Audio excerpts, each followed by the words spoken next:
Pernah kepikiran nggak sih gimana caranya mengubah halaman belakang rumah yang mungkin kosong jadi sesuatu yang menghasilkan?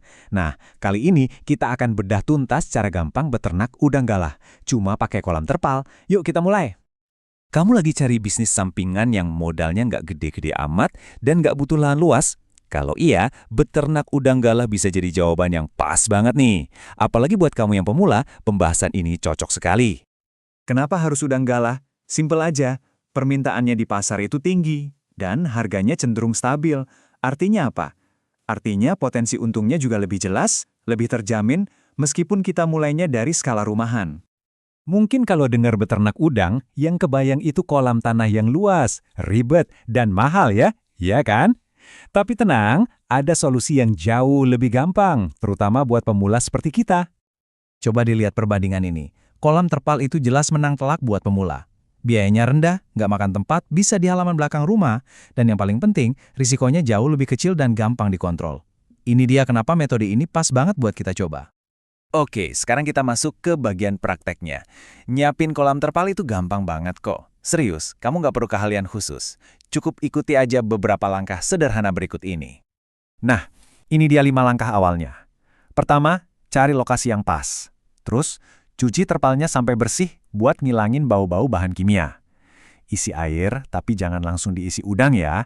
Diamkan dulu 2-3 hari, biar kondisi airnya stabil.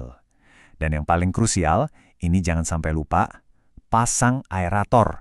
Anggap aja ini paru-parunya kolam kamu. Wajib ada. Kolamnya udah siap. Sekarang kita ngomongin penghuninya. Memilih bibit yang bagus dan ngerti cara ngasih makannya itu kunci utama biar panennya sukses. Ingat, awal yang baik itu menentukan banget hasil akhirnya. Pas beli benur atau bibit udang, perhatiin baik-baik. Pilih yang gerakannya lincah, aktif berenang, warnanya cerah, dan badannya mulus tanpa cacat. Usahakan cari ukuran PL 10-12. Oh ya, PL itu artinya post larva, jadi ini udang umur 10-12 hari setelah jadi larva. Ukuran segini udah cukup kuat buat adaptasi di lingkungan baru. Dan pastinya, beli dari penjual yang reputasinya bagus ya. Kalau soal pakan, kuncinya itu konsisten dan terkontrol. Pakai pelet yang kualitasnya bagus. Nah, ini ada aturan emas yang harus diingat. Jangan pernah, sekali lagi, jangan pernah ngasih makan kebanyakan. Sisa pakan yang nggak dimakan itu bakal busuk, jadi amonia, dan itu racun buat udang. Bisa-bisa semua udangmu mati. Jadi kasih secukupnya aja. Oke, kita sekarang masuk ke bagian yang paling krusial dari semua proses ini, manajemen air. Tapi tenang, jangan keburu pusing. Ini semua cuma soal rutinitas yang simple dan bisa diatur kok. Yang penting, udang kamu tumbuh sehat dan cepat. Kutipan ini bener banget. Kualitas air itu ya segalanya dalam budidaya udang galah. Pokoknya, kalau kamu bisa jaga kualitas airnya tetap oke, setengah jalan menuju panen sukses udah di tangan. Hal pertama yang harus selalu kamu pantau itu pH air, usahakan selalu ada di angka 7-8. Kenapa? Soalnya, kalau di luar rentang ini, udang gampang stres, nafsu makannya turun, dan akhirnya pertumbuhannya jadi lambat. Jadi angka ini tuh zona nyamannya mereka.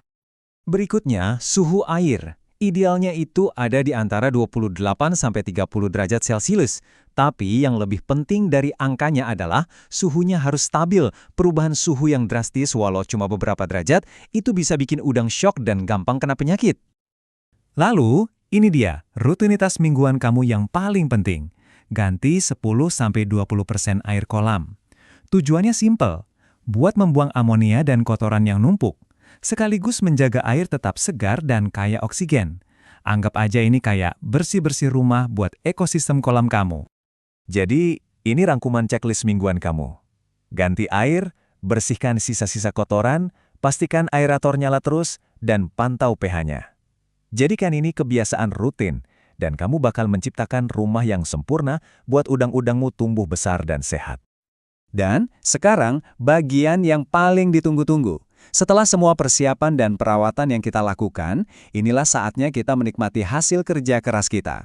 Fase panen adalah puncak dari semua perjalanan ini. Prosesnya ternyata cukup cepat loh. Dari mulai menebar bibit sampai siap panen, kamu cuma butuh waktu sekitar 3-4 bulan. Siklus yang cepat ini berarti perputaran modal dan keuntungan kamu juga bisa jadi lebih cepat. Menarik banget kan? Jadi ayo kita simpulkan lagi kenapa metode kolam terpal ini efektif banget. Modalnya minim, risikonya lebih kecil, pertumbuhannya cepat, nggak makan tempat, dan yang paling penting, super ramah buat pemula. Ini benar-benar paket lengkap buat siapa aja yang pengen mulai. Bisnis di halaman belakang rumah kamu itu udah menanti. Semua informasinya udah ada di tangan kamu. Caranya juga udah jelas. Pertanyaannya sekarang bukan lagi siap atau enggak, tapi kapan kamu mau memulainya?